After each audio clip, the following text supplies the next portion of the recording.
Bonjour. Le texte que je vais lire aujourd'hui est paru dans le recueil Au réveil, il était midi. Il est le premier de cet ensemble de nouvelles et c'est celui qui a déterminé, entraîné tous les autres. Donc voici Asphyxie. Voilà, ça y est, tu es sorti de là. Te voilà en sécurité. Tu m'as fait peur, tu sais. Je ne sais pas ce qui t'a pris. On dirait que tu ne réalises pas bien le monde dans lequel nous vivons. C'est pas ce décor de science-fiction commun à ces livres que tu dévores à temps perdu, tu sais. À 12 ans, on devrait être un peu plus attentif aux gens, à la société et à toutes ces choses. Ne crois pas qu'on devient adulte comme ça, du jour au lendemain, en claquant des doigts, simplement parce que tu as l'âge requis pour. C'est un long processus qui devrait avoir déjà commencé chez toi. Un apprentissage progressif qui se fait aussi bien à l'école que dans la rue. Oui, à la maison aussi. Or, il y a tout lieu de penser que tu es loin d'avoir seulement commencé à prendre conscience que nous n'agissons pas quand et comme nous le voulons, que nous vivons parmi d'autres personnes qu'il convient de respecter, ainsi que l'environnement que nous partageons avec eux. Je me souviens de t'avoir déjà fait cette réflexion quand tu m'as appelé de l'autre bout de la rue comme s'il n'y avait que toi et moi et que les riverains, comme les passants, étaient obligés de supporter tes cris. On dirait que la leçon n'a pas encore porté. C'est pas prudent, tu sais. Tu me fais peur parce que je ne serai pas toujours là pour te tirer des ennuis. Ou alors, tu nous en auras causé aussi à ta mère et moi. Je ne sais pas ce qui t'a pris, d'éclater de rire si fort. C'est une blague que t'as racontée, Karim, tu me l'as assez répétée. Il aurait pu se méfier aussi. Vous n'avez pas une bonne influence l'un sur l'autre, on dirait. Je sais, c'est ton copain et vous êtes tous en tort ensemble. Je t'approuve sur ce point. C'est très bien de continuer à le fréquenter alors qu'une bonne partie de la classe l'ignore depuis que ses parents ont du mal à renouveler leur carte de citoyenneté. Un accent trop prononcé qui serait manifeste d'un refus d'intégration. Tu vois comme ça va vite, hein, ce genre de choses. En attendant d'inventer les traducteurs automatiques pour comprendre les extraterrestres, faudra passer par l'apprentissage obligatoire. C'est comme ça. Toi aussi, d'ailleurs. Tu chopes parfois des expressions des cités, des mots de la rue qui te cataloguent d'emblée comme un ado. Et c'est ce que tu es en train de devenir, figure-toi.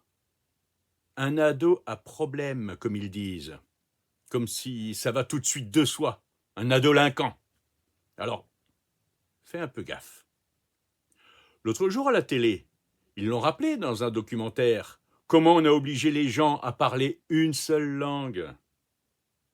Si à l'époque on n'avait pas interdit les patois à l'école, au travail et dans les administrations, on ne se comprendrait toujours pas entre voisins. C'est dire. Et il y aurait plus de dissensions à travers le pays. T'as raison, ce n'est pas en tenant Karim à l'écart qu'il fera des progrès de prononciation. Mais t'es là pour l'aider, pas pour plonger avec lui. Franchement, avant de le laisser te raconter cette blague, vous auriez pu d'abord regarder autour de vous. À plus forte raison sur la cour de récré où il y a du monde et de l'agitation.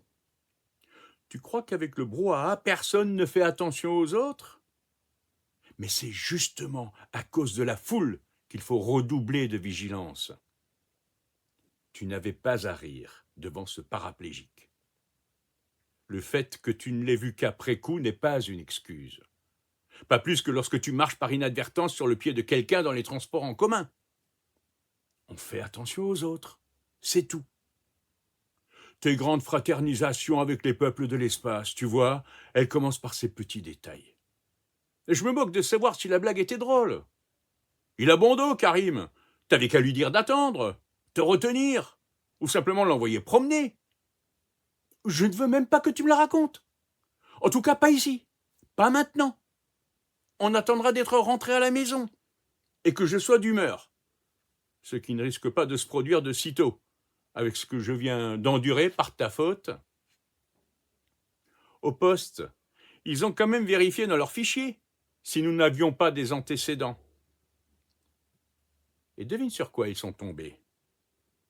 Le site web accusé de désinformation, un de ceux qu'on a interdit parce qu'il relayait des rumeurs. Ça n'a jamais été prouvé qu'il pratiquait la désinformation d'ailleurs.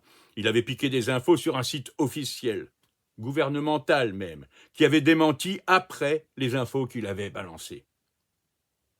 Oui, je parle bien de celui sur lequel tu as cliqué il y a 3 ans sans savoir ce que tu faisais et qui nous a valu une descente en règle avec confiscation des disques durs pour un dépouillement de 3 semaines. Normalement, ça aurait dû être effacé, ces fichiers. Cet incident. Il y a prescription.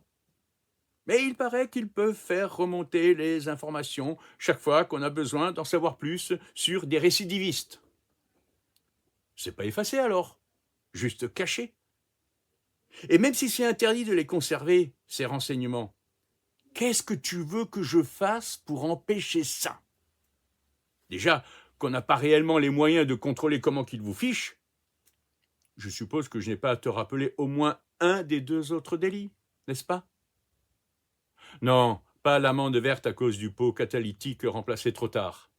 Mais ton portable, tu savais déjà que ça ne se prêtait pas à ces machins, même pour dépanner un copain.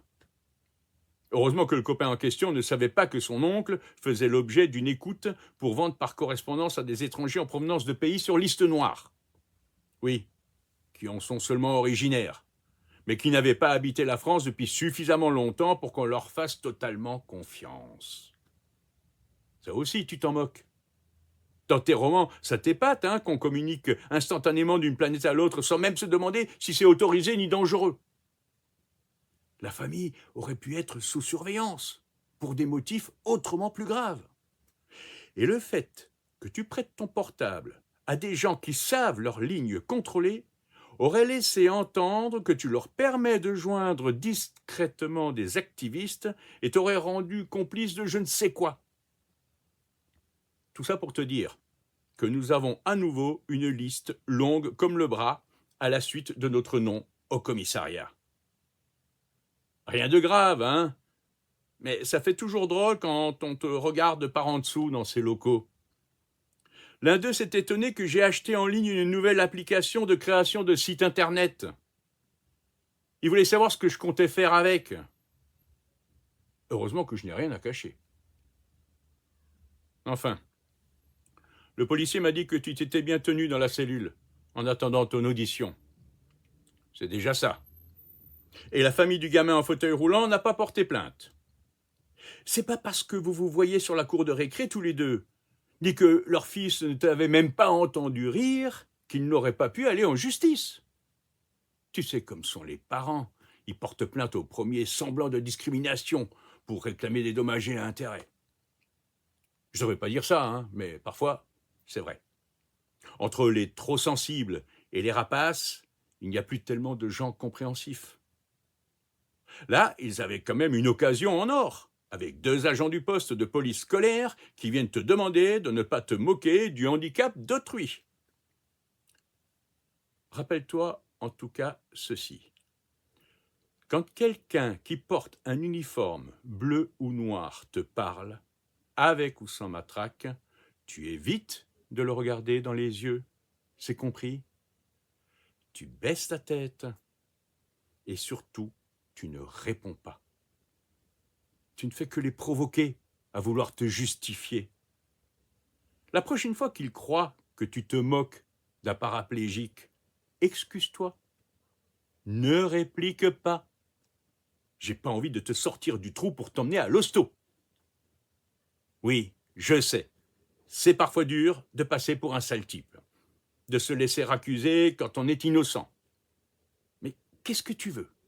Il y a des lois, elles doivent être respectées, et parfois les apparences sont contre toi, sans que tu puisses rétablir la vérité.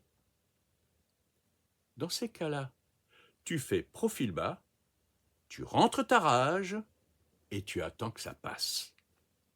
Et surtout, tu éteins cette lueur de défi dans le regard, parce que c'est elle qui t'a porté tort. C'est exactement ce qu'ils ont dit au commissariat. Attitude rebelle. Nargue l'autorité après avoir été pris en flagrant délit. Qu'est-ce que tu leur as sorti déjà? Que quoi qu'ils disent, tu savais bien pourquoi tu riais? Eh bien, tu vois, ce ne sont pas des choses qu'il faut répondre. Même si c'est vrai. Même s'il y a un témoin ou une caméra qui a tout filmé. C'est pas trop demandé après tout. Tu baisses la tête, tu glisses, tu évites les ennuis, et tu arrives à l'âge de 20 ans avec toutes tes dents.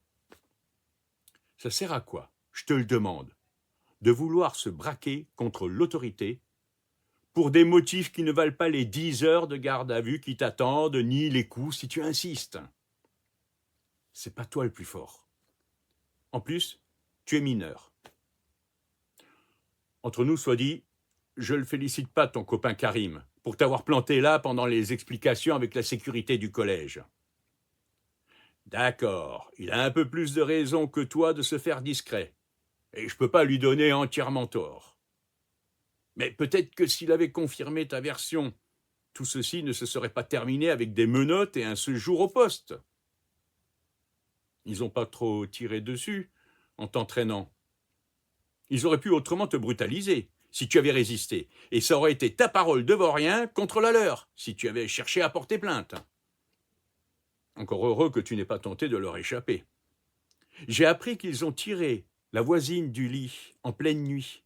Tu sais, la lycéenne qui fait du piano dans l'immeuble en face, parce qu'elle avait giflé un garçon de sa classe devant tout le monde. Il l'avait bien cherché, remarque, avec sa main baladeuse et ses allusions salaces. Mais comme la gifle l'avait fâché, ça avait dégénéré, jusqu'à ce qu'elle mette les voiles. Il l'a quand même poursuivie sur 50 mètres. Faut croire qu'elle n'a pas que du talent dans les doigts. Sauf que c'est elle qui a commencé cette malheureuse algarade en public. C'est la gifle qui compte. Alors les forces de l'ordre sont allées l'accueillir à son adresse. Tu vois que tu as bien fait de ne pas chercher à lutter. Mais il faudrait quand même que tu sois plus responsable à l'avenir. Je te parle de l'avenir d'ici, pas dans les galaxies. Tu me dis que c'est pas ça tes lectures, mais parfois j'ai des doutes. Faut que tu cesses de te comporter en gamin. Reviens sur Terre, si tu veux pas finir au trou ou en centre de rééducation. Où t'as vu qu'on irait dans les étoiles? Ce sont des projets impossibles, parce que absolument pas rentables, sauf à si long terme que personne n'investira jamais dedans. Faudrait que tous les pays se mettent d'accord pour commencer cette conquête. Tu peux me croire, c'est pas près d'arriver. Un gouvernement mondial avec les mêmes droits, les mêmes lois, l'égalité pour tous. Heureusement que ces histoires débiles sont en train de disparaître. C'est des chimères agréables à imaginer seulement quand tout va bien. Mais on ne vit pas dans l'abstrait. La science-fiction est morte. Le présent, c'est plus urgent qu'un futur qui ne viendra jamais.